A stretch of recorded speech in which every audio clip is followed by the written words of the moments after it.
This is a presentation about the Performance Audit Report on the effectiveness of the Queensland Police Service in managing the mental health of its employees. Please note, this is a summary and the full report can be read on our website. In this audit, we assessed whether the Queensland Police Service, QPS, is effective in preventing mental illness and monitoring and managing the mental health of its employees. We looked at its effectiveness in promoting and monitoring mental health, preventing mental illness, and managing illness when it does occur. Please note, if you or anyone you know experience mental health issues or a personal crisis, please contact the organisations that may help listed on page 1 of our report.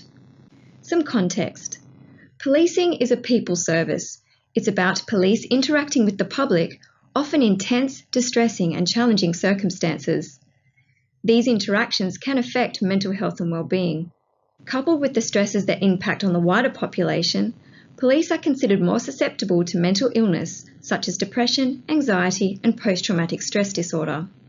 We concluded that the QPS has many of the necessary elements in place to effectively monitor and manage the mental health of its employees and prevent mental illness.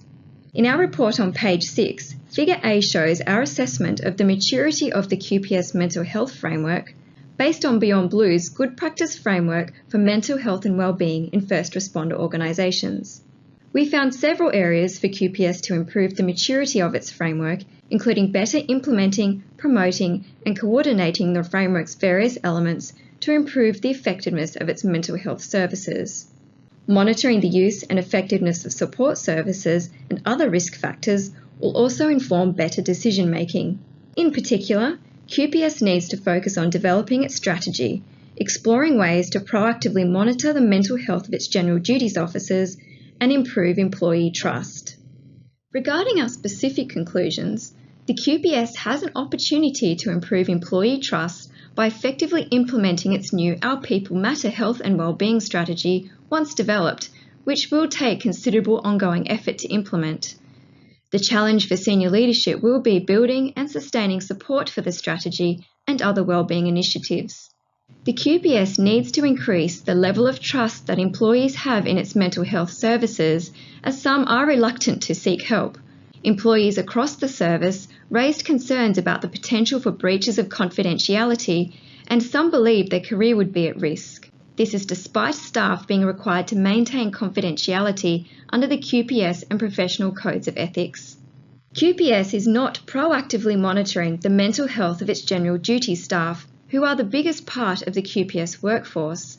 They are frontline officers who are often the least experienced but almost always the first to respond to emergency situations. Extending monitoring to cover them has potentially significant benefits but presents logistical challenges. We are not aware of any police jurisdiction in Australia that proactively monitors the mental health of its general duties officers on an ongoing basis. Regarding our other conclusions, the QPS has in place effective recruitment and employee screening processes.